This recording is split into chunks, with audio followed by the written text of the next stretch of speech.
warahmatullahi wabarakatuh.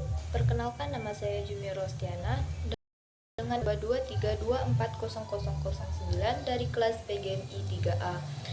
Maksud dan tujuan ini adalah untuk memenuhi tugas UAS mata kuliah Sejarah Kebudayaan Islam dengan dosen pengampu Bunda Dr. Wiwinda MAG. Di sini saya akan menjelaskan materi yang pertama, yaitu mengenai seni dan arsitektur Islam.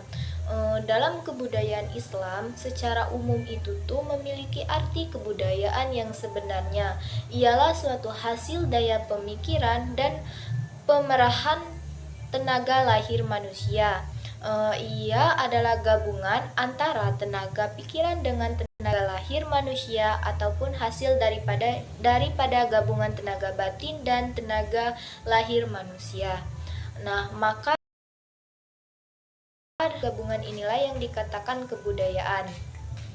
Jadi, kalau begitu, seluruh kemajuan baik yang lahir ataupun yang batin, walau di bidang apapun, dianggap kebudayaan. Sebab daripada daya pemikiran dan daya usaha tenaga lahir manusia akan tercetuslah soal-soal politik, pendidikan, ekonomi, sastra dan seni, pembangunan dan kemajuan-kemajuan lainnya. Dan kalau begitu pengertian kebudayaan, maka agama-agama di luar Islam juga bisa dianggap kebudayaan. Ialah karena agama-agama seperti agama Buddha, Hindu, Kristen yang telah banyak diubah, ubah itulah lahir hasil dari pemikiran ide-ide manusia. Ia adalah ciptaan akal manusia. Sebaliknya, agama Islam tidak bisa dianggap kebudayaan sebab daripada pemikiran dan ciptaan manusia, bukan hasil budaya dan daya tenaga lahir manusia.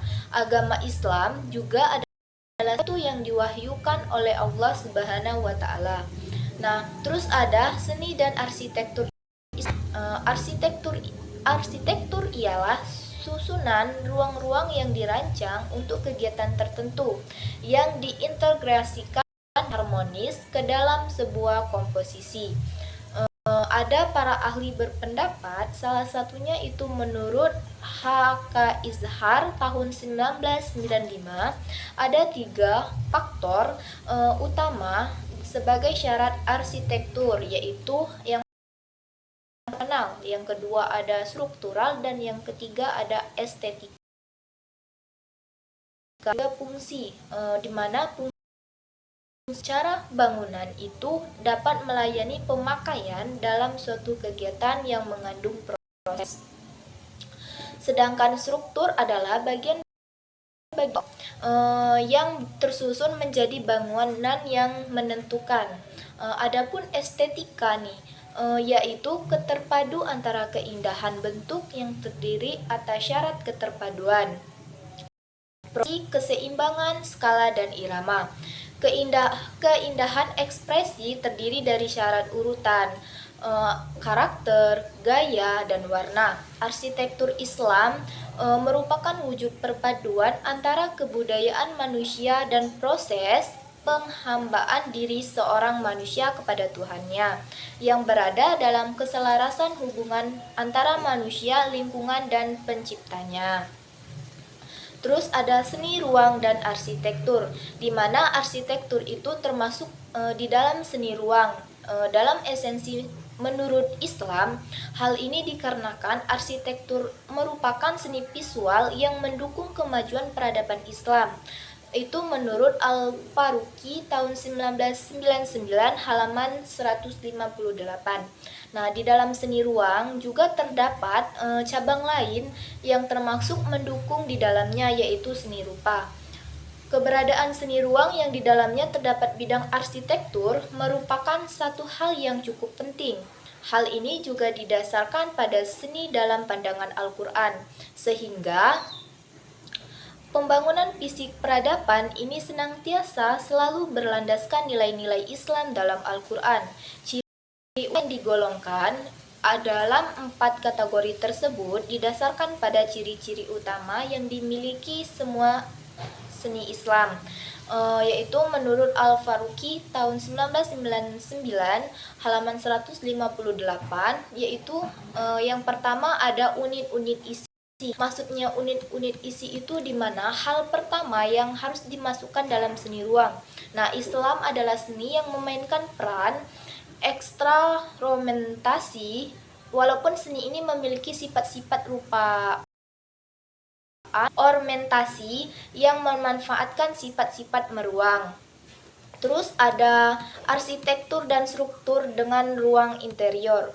Nah, maksudnya itu tuh seni ruang tuh termasuk karya seni yang menambahkan ruang interior kepada dimensi horizontal dan vertikal sehingga memberikan kesan kedalaman, volume, dan massa.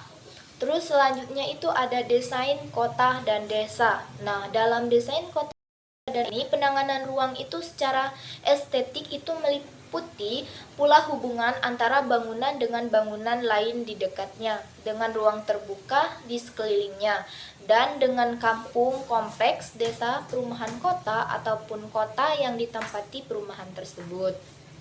Jadi, seni dan arsitektur Islam itu mencerminkan kekayaan budaya dan spirituasi umat Islam. Seni Islam sering menonjolkan hiasan geometris dan kaligrafi Arab, menciptakan karya seni yang abstrak dan simbolis. Arsitektur Islam juga menampilkan kubah, menara, dan gerbang yang indah dengan masjid sebagai pusat spiritual dan seni arsitektur yang penuh makna. Seni dan arsitektur dalam Islam itu sering dipengaruhi oleh nilai-nilai agama, menciptakan keindahan yang bersumber dari keyakinan dan tradisi. Selanjutnya itu ada kesusastraan dan ilmu pengetahuan Islam. Nah, dalam kesusastraan Islam ini ialah manifestasi dari rasa, karsa, cipta, dan karya manusia muslim dalam mengabdi kepada Allah untuk kehidupan umat manusia. Dalam sastra Indonesia, sastra keagamaan khususnya Islam meski tidak diakui secara universal, tampaknya telah menjadi genre tersendiri. Nah, terdapat juga periodisasi sastra Islam di Nusantara. Menurut Abdul Hadi, sastra Islam di Indonesia tidak bisa lepas dari perkembangan sastra Melayu. Sedangkan sastra Melayu itu tuh Islam sejak awal kemunculannya hingga akhir zaman klasik dapat dibagi menjadi 4 periodisasi. Yang pertama itu ada zaman awal pada abad ke-14 sampai 15 Masehi. Yang kedua itu ada zaman peralihan dari akhir abad ke-15 hingga abad pertengahan ke-16 Masehi. Terus yang ketiga itu ada zaman klasik, di mana zaman klasik ini ke-16 hingga awal abad ke-18 Masehi. Dan yang terakhir itu ada zaman akhir dari pertengahan abad ke-18 hingga awal abad ke-20 Masehi. Selanjutnya itu ada hakikat ilmu pengetahuan. Dalam hakikat ilmu pengetahuan ini bertujuan mencari kebenaran Islam yang sesuai dengan kaidah-kaidah ilmiah. Dengan ilmu pengetahuan, setiap manusia akan mendapatkan sebuah kebenaran melalui proses-proses tertentu, baik melakukan penelitian ilmiah maupun dengan berbagai cara lainnya. Ilmu pengetahuan dalam Islam juga dipandang sebagai kebutuhan manusia dalam mencapai kesejahteraan hidup di dunia dan memberi kemudahan dalam mengenal Tuhan. Terus ada insimilasi ilmu pengetahuan. Nah, dalam penyebutan insimilasi ilmu pengetahuan, sebagaimana dikemukakan dawan biasanya terkait dengan nama Faruqi, seorang sarjana kelahiran Palestina yang kini bermukim di Amerika Serikat. Ia dianggap sebagai pencetus utama gagasan ini yang diikuti dengan pendiri lembaga penelitian internasional Institute of Islamic Thought. atau lebih dikenal dengan yang berkantor pusat di Philadelphia tapi kemudian pindah ke Herndon, Virginia. Terus, kehidupan modern yang ditandai dengan kemajuan Islam, pengetahuan, dan teknologi diakui telah memberikan kemudahan bagi kehidupan manusia dalam berbagai bidang. Selanjutnya itu ada pentingnya ilmu pengetahuan dalam Islam. Dalam pandangan Islam, menurut ilmu itu dianggap sangat penting. Alasannya itu karena belajar dalam Islam itu bertujuan agar dapat ilmu untuk hidup di dunia dan memperoleh bekal untuk di akhirat. Hal-hal penting tentang ilmu yang kita pelajari nantinya akan berpengaruh dan insya Allah dapat menjadi pegangan kita selama hidup di dunia, yaitu ilmu kita dapat mencari nafkah untuk kebutuhan hidup. Terus ada kemajuan dan kemunduran ilmu pengetahuan. Nah, dalam peradaban Islam mengalami puncak kejayaan pada masa Abbasiyah, di mana ilmu pengetahuan pada masa ini sangat maju secara pesat. Kemajuan ilmu pengetahuan pada masa ini disebabkan adanya gerakan terjemah besar-besaran naskah-naskah asing ke dalam bahasa Arab, terutama naskah-naskah Yunani. Di mana Islam ini adalah agama yang mengajukan kepada pemeluknya untuk senantiasa berpikir merupakan sarana untuk pengetahuan. Oleh karena itu, salah satu ciri dari dunia Islam adalah penguasaan yang kuat terhadap ilmu pengetahuan dan filsafat hingga mencapai suatu puncak kejayaan. Dalam dunia Islam ini juga menjadi kiblat pengetahuan kesusastraan dan ilmu pengetahuan Islam mencangkup keberagaman karya sastra dan pencapaian ilmiah yang berasal dari tradisi intelektual. Dalam kesusastraan terdapat puisi, prosa, dan karya sastra lain yang mencerminkan nilai-nilai Islam serta pemikiran filosofi. Selanjutnya itu ada pendidikan dan tradisi Islam. Nah, dalam tradisi dalam dunia pendidikan, di mana salah satunya itu sebagai pesantren sebagai model. Nah, tradisi Islam ini banyak mempengaruhi pendidikan di Indonesia. Salah satunya pesantren telah banyak melahirkan tradisi yang bisa disebut khas Indonesia seperti pakaian sarung, tahlilan, masjid, taklim, santri, kalok, pasan, dan lainnya. Nah, pendidikan di pesantren juga punya tradisi dalam mempertahankan komunitas mereka seperti jaringan-jaringan pesantren terutama yang ada di Jawa. Terus nilai pendidikan dalam tradisi Islam. Yang pertama itu ada nilai pendidikan keagamaan dalam tradisi Islam. Nah, dalam nilai-nilai pendidikan keagamaan yang dapat kita jumpai dalam tradisi Islam itu seperti tradisi kasidah. Akidah dalam kasidah ialah rukun iman yang 6, materi syariah mencakup tentang sholat, puasa, doa, dan jihad.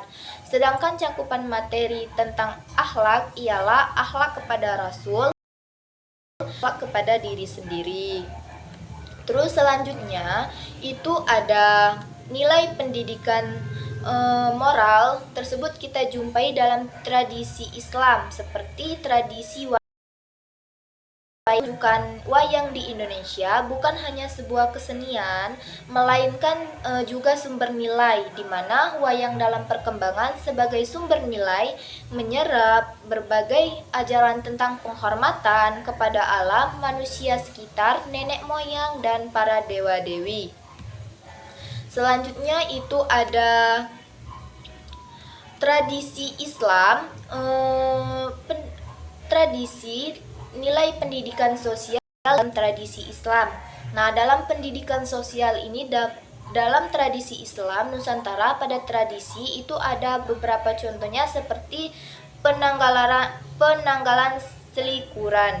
Terus ada nilai kebudayaan dalam tradisi Islam di mana contohnya itu ada tradisi sangketa, di mana nilai sangketa ini sangat relevan dengan kebudayaan karena sangketa ini merupakan percampuran antara kebudayaan Jawa, Hindu-Buddha, dan Islam. Nah, jadi dalam pendidikan, dalam tradisi Islam ini menekankan pentingnya pengetahuan, etika, dan spiritualitas. Fokusnya itu bukan hanya pelajaran akademis, tetapi juga pada pengembangan karakter dan moral. Sistem pendidikan Islam juga mencakup madrasah dan universitas yang mengajarkan ilmu pengetahuan, linguistik, dan agama. Nah, pendidikan Islam ini juga menekankan nilai keadilan, kebijaksanaan, dan keteladanan dengan tujuan membentuk individu yang berkontribusi positif pada masyarakat. Nah, dalam rangkuman ini juga mencerminkan pendekatan holistik dalam pendidikan Islam yang mencakup aspek intelektual, moral, dan spiritual. Selanjutnya itu ada etika dan moralitas dalam Islam. Nah, etika itu adalah secara etimologis menurut Endang Syarifuddin Ashari, etika itu berarti perbuatan dan ada sangkutan pautnya dengan kata-kata kulit pencipta dan makhluk yang diciptakan. Nah, etika itu adalah suatu ajaran di mana etika ini tentang kebaikan dan keburukan yang mencakup kehidupan dalam hubungan dengan Tuhan, sesama manusia, dan alam. Ajaran etika berpedoman pada kebaikan di suatu perbuatan yang dapat dilihat dari sumbangsi dalam menciptakan kehidupan sesama manusia. Baik buruknya perbuatan seseorang itu dapat dilihat berdasarkan kecilnya dia memberikan manfaat kepada orang lain.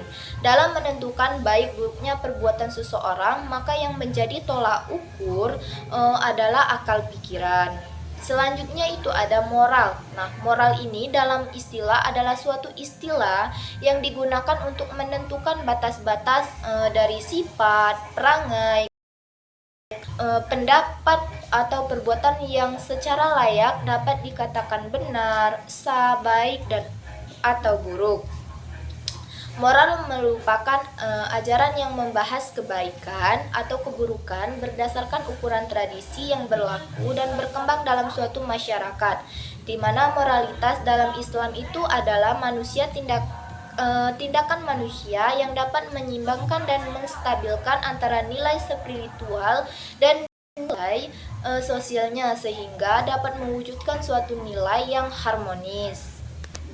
Terus ada etika dan moralitas dalam perspektif Islam. Nah, etika dan moralitas dalam Islam itu mencakup prinsip-prinsip yang memberikan panduan bagi perilaku individu dan masyarakat muslim.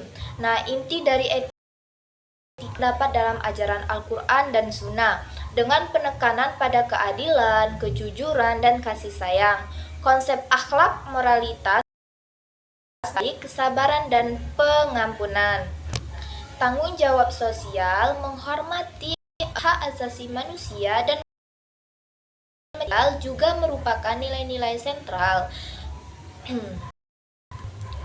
Terus selanjutnya itu ada kontribusi Islam terhadap peradaban dunia.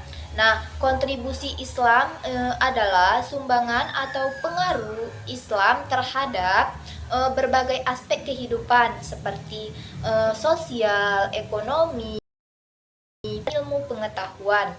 Sebagai agama yang mengajarkan ajaran moral dan etika, Islam itu berperan dalam membentuk nilai-nilai masyarakat yang beradab dan bermartabat menurut ini tahun 2017. Ruang lingkup kontribusi Islam itu sebagai agama yang komprehensif, Islam ini memiliki pengaruh yang sangat luas dan beragama di berbagai bidang kehidupan.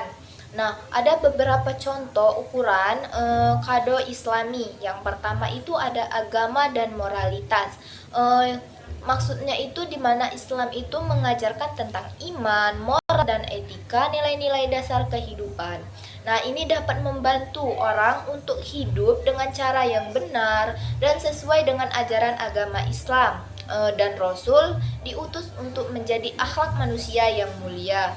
Yang kedua, kemasyarakatan dan kemanusiaan. Nah, Islam itu tuh mengajarkan keseimbangan antara hak dan kewajiban sosial, di mana termasuk hak dan perlindungan yang harus diberikan kepada masyarakat serta kewajiban untuk memberikan bantuan dan dukungan kepada mereka yang membutuhkan. Terus yang selanjutnya itu ada pendidikan. Nah, dalam Islam ini nih mengajarkan pentingnya pendidikan dan ilmu pengetahuan. Hal ini terlihat dari banyaknya pesantren dan madrasah yang didirikan untuk memajukan pendidikan dan ilmu keislaman. Nah, peran penting dunia pendidikan ini dalam mengembangkan peradaban Islam dan sebagai modal bagi manusia untuk bisa menjadikan hidupnya lebih bermakna.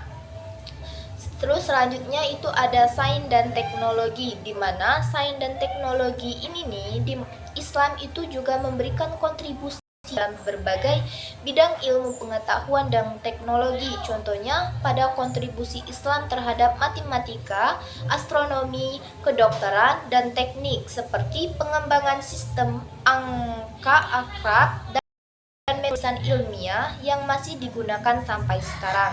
Terus selanjutnya itu ada seni dan budaya, di mana seni dan budaya Islam ini juga memberikan kontribusi yang sangat besar dalam seni dan budaya, khususnya seni rupa, musik, dan sastra. Nah, seni Islam ini ditandai dengan dekorasi geometris dan kaligrafi, sedangkan musik dan sastra Islam dikenal dengan keindahan dan maknanya. Terus selanjutnya itu ada ekonomi. Nah, dalam ekonomi ini Islam ini memberikan kontribusi seperti sistem zakat, pandangan yang adil, dan konsep bisnis yang bertanggung jawab. Selanjutnya itu ada agama dan moralitas, di mana Islam tentang iman, moral, dan etika nilai-nilai dasar kehidupan. Ini membantu orang untuk hidup dengan cara yang benar dan sesuai dengan ajaran agama Islam dan Rasul diutus untuk menjadi manusia yang mulia. Terus selanjutnya itu ada kemasyarakatan dan kemanusiaan. Nah, Islam ini juga mengajarkan keseimbangan antara hak dan kewajiban sosial. Ini juga termasuk hak dan perlindungan yang harus diberikan kepada masyarakat serta kewajiban untuk memberikan bantuan dan dukungan kepada mereka yang membutuhkan. Selanjutnya juga itu ada pendidikan. Nah, pendidikan ini juga dalam Islam mengajarkan pentingnya akan ilmu pengetahuan. Hal ini nih terlihat dengan banyaknya pesantren dan madrasah yang didirikan dalam ilmu. Terus selanjutnya itu ada seni dan budaya, di mana seni dan budaya ini memiliki kontribusi yang sangat besar dalam bidang seni dan budaya. Selain kontribusi Islam, nah dalam kontribusi Islam ini nih adalah sumbangan atau pengaruh Islam terhadap berbagai aspek kehidupan seperti sosial, ekonomi, politik, dan ilmuwan. Nah, dalam ruang lingkup kontribusi Islam sebagai agama yang komprehensif, ini memiliki pengaruh yang sangat luas dan beragama di berbagai ilmu, di berbagai bidang kehidupan. Contohnya itu dalam bidang matematika, di mana Islam itu banyak mempengaruhi penemuan di perkembangan di bidang ilmu matematika. Salah satunya itu adalah karya yang terkenal adalah Al-Jabar oleh Al-Khwarizmi, di mana ia memperkenalkan sistem notasi Al-Jabar. Selanjutnya itu ada kedokteran. Nah, dalam kedokteran ini dalam Islam pada abad ke-8 sampai abad ke-14 banyak penemuan di bidang ini seperti pembedahan, farmakologi, dan kedokteran gigi. Selanjutnya itu ada arsitektur. Nah, dalam arsitektur ini menunjukkan kemegahan zaman kemasannya. Maka karya arsitektur Islam seperti Taj Mahal dan Masjid Agung menjadi saksi keindahan dan keterampilan teknik pada masa itu. Nah, kontribusi Islam itu terdapat dalam peradaban dunia melibatkan signifikan dalam berbagai bidang. Dalam ilmu pengetahuan, para cendekiawan Muslim memberikan kontribusi pada matematika, astronomi, kedokteran, dan kimia, mewariskan pengetahuan ini kepada dunia barat di bidang seni dan sastra, di mana Islam ini memberikan indah dan sastra yang kaya. Pendidikan di dunia Islam menjadikan cikal bakal universitas modern. Selain itu, sistem peradilan dan konsep hak asasi manusia dan hukum Islam memberikan landasan bagi perkembangan sistem hukum global. Itulah penyampaian materi dari saya. Saya akhiri. Wabillahi taufiq wal hidayah. Wassalamualaikum warahmatullahi wabarakatuh.